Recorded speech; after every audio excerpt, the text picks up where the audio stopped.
गोंडा जिला के नगर कोतवाली क्षेत्र के टेढ़ी नदी पर पुल ना होने की वजह से एक दर्दनाक हादसा सामने आया है। खेत से लौटते समय नाव पलटने से मां और बेटी की नदी में डूबकर मौत हो गई।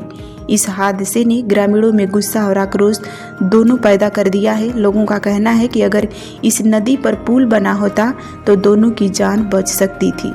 जानकारी के अनुसार गोडियनपुरवा मौजा कपूरपुर निवासी उर्मिला पत्नी स्वर्गीय दद्दन अपनी पुत्री नंदनी के साथ खेत में खाद डालने जा रही थी। लौटते वक्त वे नाव से नदी पार कर रही थी, तभी नाव अचानक पलट गई।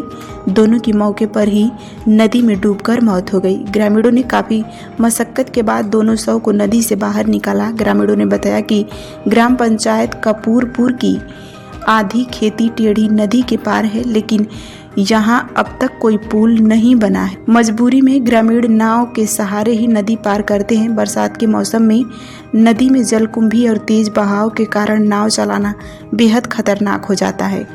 गांव के अंबिका प्रसाद ने बताया कि अगर वहां पुल बना होता तो यह दर्दनाक घटना नहीं होती। ग्रामीणों ने प्रशासन से जल्द पुल निर्माण की मांग की है। घटना की जानकारी पर अपर जिलाधिकारी आलोक कुमार मौके पर पहुंचे और पीड़ित परिवार से मुलाकात की। उन्होंने कहा कि प्रशासन मृतक परिवार की हर संभव मदद करेगा और पुल निर्माण का प्रस्ताव जल्द ही संबंधित विभाग को भेजा जाएगा।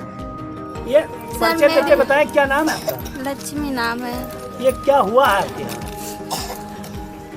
मेरी मम्मी खेत में गई थी उस पार खाद गिरवाने, और जाते में इधर से ही नाव डूब गई। मेरी छोटी बहन थी, मेरी मम्मी, कौन नाव चला रहा था? दोनों लोग। तो उसी नाव से किसी को नाव चलाना नहीं आता था, लेकिन फिर भी चला के चली जाती थी उस पार। क्या उस पार खेती होती कुछ होती है? हाँ, खेती होती थी वहाँ पे।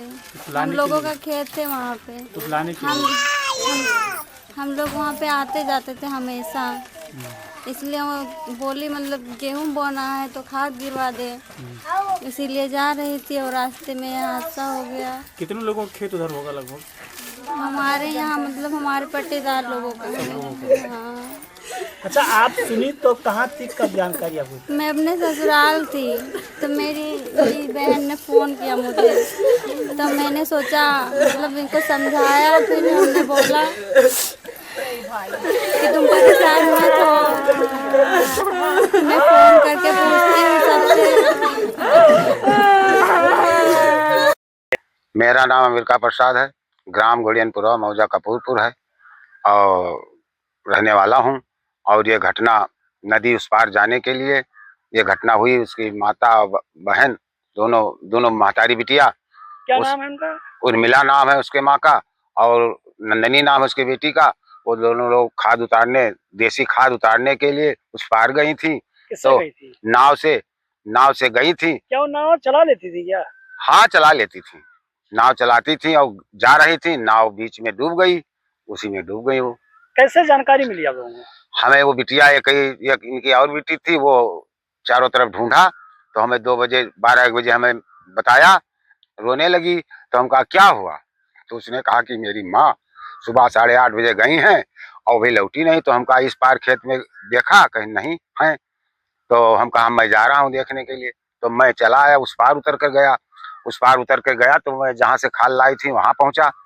वहां पर पहुंच करके मैं उससे पूछा तो कहीं मैंने तो खाद गिरा दिया, लेकिन उसका फोन नहीं मिल रहा है। तो मैं वहां से फिर वापस आया, वापस आकर के फिर नाव लिया, नाव लेके नदी के बीच धारे में देखने लगे तो वहां पर हमें लाश और नाव मिली। फिर उसके बाद पुलिस को मैंने फोन किया, देहात कोतवाली, शहर कोतवाली और ग्राम प्रधान को, तीनों जन को फोन किया। तुरंत पुलिस आधा एक घंटा में पहुंची आकर के। इस पार फोर्स पूरा मैं खोज करके निकाला गया? खोज करके फिर उसको निकाल लिया गया। पीएम के लिए भेजा गया? हाँ, पीएम के लिए है इस समय। क्या मांग करते हैं आप? मांग क्या करते हैं आप? मांग यही है, जो अगर पुल बन जाए तो ज्यादा अच्छा है, उस परिवार को कुछ राहत मिले। अच्छा, यहाँ से घाट से कई किलोमीटर दूरी? 7 किलोमीटर। 7 किलोमीटर। 7 किलोमीटर। अच्छा, ये इनके परिवार में इस समय 3 लोग हैं। 4 बड़ी बिटिया थी, उसको शादी हो गई, छोटी बिटिया अभी है इनसे माझिल, और एक खत्म हो गई, एक भी खत्म, उनका पिता खत्म हो गए सबसे पहले। तो इनके पास अब कोई नहीं, एक खाली वो है लड़का बचा है। 3 परिवार बच्चे। मतलब यही देख रेख करती थी, यही औरत जब से इसके पति खत्म हुआ तब से यही देखभाल कर रही थी। दो महिलाएं, उर्मिला 45 वर्ष उम्र की और नंदिनी जो है लगभग 15 वर्ष उम्र की, जो कि माँ बेटी रिश्ते में थी। दोनों के द्वारा कृषि कार्य के लिए अपने सामने के गांव टेढ़ी नदी पार करके चांदपुर जो है कृषि कार्य के लिए जाया जा रहा था। इसको नाव में किसी कारण से जो है अचानक समस्या होने की वजह से वो दुर्घटनाग्रस्त होने से उनके जो है उसमें डूब गई और डूबने से उनकी मृत्यु हो गई और पुलिस के द्वारा उनको निकाल करके पोस्टमार्टम के लिए भेजा गया है। साथ ही साथ और जो भी उनको आर्थिक सहायता दैवीय आपदा के अंतर्गत आ रही है वो दिया जाने के लिए तहसील सदर को SDM और तहसीलदार को निर्देशित किया गया है, ताकि जल्दी से जल्दी उनको 24 घंटे जो अनुमति सीमा है उसके भीतर उनको सहायता प्रदान की जा सके। सर नौ की खुद की अपनी नाव थी, वह उस गाँव में कई लोगों के जो खेत दूसरी तरफ हैं और वो लोग नियमित रूप से आते जाते रहते हैं अपनी नाव लेकर के, सामान ले आना, खेती का सामान इधर से उधर लेके आना जाना। लगभग 20 से अधिक बता रहे थे लोग गाँव में खुद की नावें हैं लोगों की।